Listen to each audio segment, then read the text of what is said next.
And when Athaliah, the mother of Ahaziah, saw that her son was dead, she arose and destroyed all the seed royal. But Jehosheba, the daughter of King Joram, sister of Ahaziah, took Joash, the son of Ahaziah, and stole him from among the king's sons which were slain, and they hid him, even him and his nurse, in the bedchamber from Athaliah, so that he was not slain. And he was with her hid in the house of the Lord 6 years, and Athaliah did reign over the land. And the 7th year Jehoiada sent and fetched the rulers over hundreds, and the captains and the guard, and brought them to him into the house of the Lord, and made a covenant with them, and took an oath of them in the house of the Lord, and shewed them the king's son.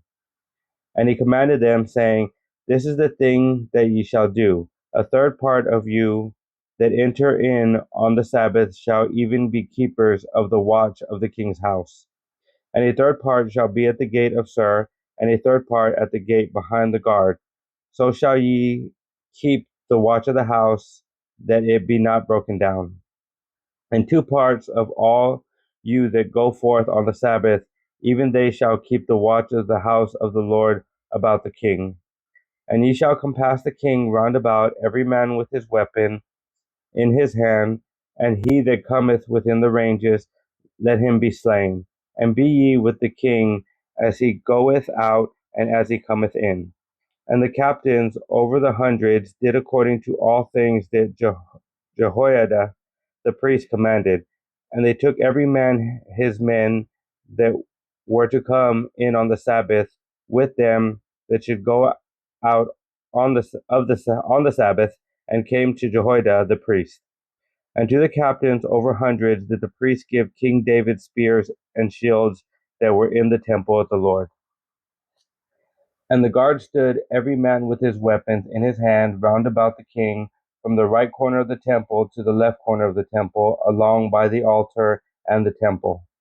And he brought forth the king's son, and put the crown upon him, and gave him the testimony. And they made him king, and anointed him. And they clapped their hands, and said, God save the king.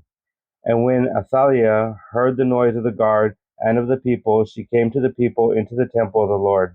And when she looked, behold, the king stood by a pillar, as the manner was, and the princes and the trumpeters by the king, and all the people of the land rejoiced, and blew with trumpets. And Athaliah rent her clothes and cried, Treason, treason. But Jehoiada the priest commanded the captains of the hundreds, the officers of the host, and said unto them, Have her forth without the ranges, and him that followeth her kill with the sword. For the priest had said, Let her not be slain in the house of the Lord. And they laid hands on her, and she went by the way by the which the horses came into the king's house, and there was she slain. And Jehoiada made a covenant between the Lord and the king and the people, that they should be the Lord's people, between the king also and the people. And all the people of the land went into the house of Baal, and brake it down his altars and his images, brake they in pieces thoroughly, and slew Mathathan, the priest of Baal, before the altars. And the priests appointed officers over the house of the Lord. And he took the rulers over hundreds, and the captains, and the guards, and all the people of the land, and they brought down the king from the house of the Lord, and came by the way of the gate of the guard to the king's house. And he sat on the throne of the kings. And all the people of the land rejoiced, and the city was in quiet. And they slew Athaliah and the sword beside the king's house. 7 years old was Jehoash when he began to reign.